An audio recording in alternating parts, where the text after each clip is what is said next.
Hello everyone, this is your friend Harry. So क्या आप Canada की public service alliance of Canada federal government employees 155,000 employees जो कि 11 दिन से 11 डेज से स्ट्राइक पर हैं, क्या आप फाइनली एंड होने जा रही है? इस वीडियो में हम जो नई थ्रेट्स जो गवर्नमेंट के ऊपर आई हैं वो हम देखेंगे। स्ट्राइक के बारे में देखेंगे, क्या प्रोसेस है स्ट्राइक को एंड करने का। अगर वो बातचीत से एंड होती है देन इट्स ओके, अदरवाइज क्या फोर्सफुल वे है इसको एंड करने का, क्या फाइनल ऑफर है, क्या डिमांड्स हैं एम्प्लॉयज़ की, एंड क्या इसका इफेक्ट पड़ रहा है सोसाइटी पे।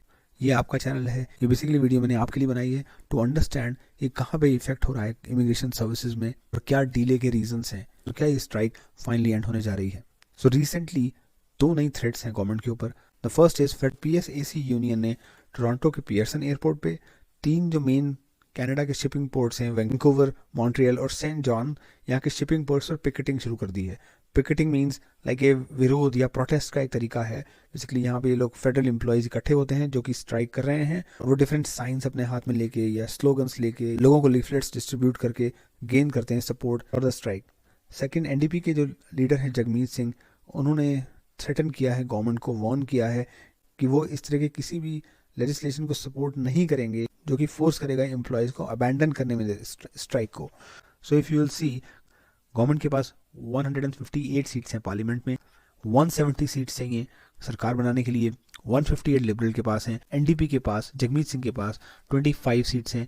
इन्होंने भारी समर्थन यानी कि एक्सटर्नल सपोर्ट दे रखा है गवर्नमेंट को। They are not sitting in the government, they have agreed some policies which are necessary for them to support the government until 2025 the next elections. So ये बेसिकली दो नई थ्रेट्स हैं। एक तो जगमीत सिंह की थ्रेट है, दूसरा जो यूनियन के लोग हैं वो पिकेटिंग कर रहे हैं अलग अलग जगह जाके इस स्ट्राइक को और इंक्रीज कर रहे हैं। करंट सिचुएशन ये है कि पीएसएसी ने फ्राइडे को कंफर्म किया है कि दोनों तरफ से बातचीत शुरू होने के बाद अब फाइनली नया ऑफर मिला है इनको। गवर्नमेंट ने बोला है कि ये बार्गेनिंग टेबल पे उनका फाइनल ऑफर है। इसमें इन्होंने इन्हांस वेज ऑफर दिया है, उन्होंने 4 जो मेन डिमांड्स थी उनको, उनके इश्यूज को एड्रेस किया है। मगर एम्प्लॉयज़ और या पीएसएसी यूनियन इस ऑफर को नहीं मानती हैं तो क्या तरीका है?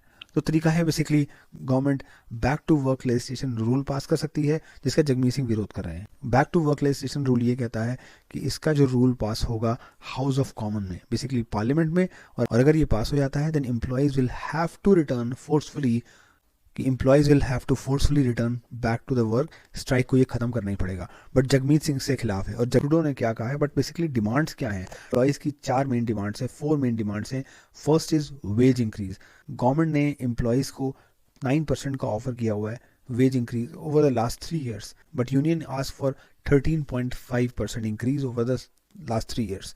सो गवर्नमेंट की तरफ से 9% है, एम्प्लॉयज़ की तरफ से 13.5% का है। अब नई जो फाइनल ऑफर है, इन्होंने उसका डिटेल तो नहीं बताया अभी, बट मान लीजिए 11% होता है या 12% होता है, तो क्या एम्प्लॉयज़ फाइनल इसको मान के they will return back to work? That's the main question and this is finally being discussed. Second जो डिमांड थी वो थी रिमोट वर्क की। Employees want flexibility in the work, they want to work remotely. Third है a ban or reducing of contracting. So government काफ़ी अपने काम के लिए outside contractors को hire करती है. So the employees' demand is to reduce or ban the outside contractors.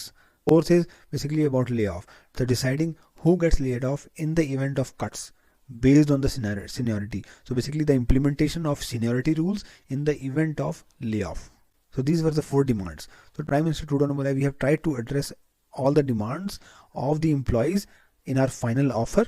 It is frustrating to know that the Canadians may, as the days come, may have more difficulty accessing the services. So Canadians को difficulty हो रही है, and that's a motivator for everyone to try to resolve this issue. So basically उन्होंने political language में बोला है कि he understand the problem is there and this is a motivator कि हम सब मिलके इसको resolve करें. But the problem is really big. 155,000 employees are on strike. It's one of the biggest strike by federal employees in Canada. Strike जो है अप्रैल 19 से चल रही है। इसमें 30 डिपार्टमेंट्स फेडरल गवर्नमेंट के अफेक्टेड हैं। कैनेडियंस एंड आउटसाइड कैनेडियंस को काफ़ी प्रॉब्लम हो रही है। लाइक इमिग्रेशन सर्विसेज की बात करें तो इमिग्रेशन में इनका काम basically you can submit your new application online, but the processing of application is stopped. कोई प्रोसेसिंग एप्लीकेशन की नहीं हो रही है। पासपोर्ट रिन्यू नहीं हो रहा है। एक फ्रेंड है जो इंडिया के लिए जिनकी टिकट बुक है, बट उनका कैनेडियन पासपोर्ट एक्सपायर होने वाला है नेक्स्ट 4 months में। उन्होंने रिन्यू के लिए दे रखा है बट उसका कोई रिस्पांस नहीं आ रहा। Federal employees are on strike, तो पासपोर्ट रिन्यू नहीं हो रहे हैं। इमिग्रेशन सर्विसेज डिस्टर्ब्ड हैं। The government is not able to issue quarterly payment to low-income Canadians. 35,000 employees of CRA are on strike, so this has affected the government ability to process the income tax return, because the income tax date is also there. Visa processing has slowed down. The ongoing strike by PSAC has caused significant disruption to the federal services and affected the lives of Canadians.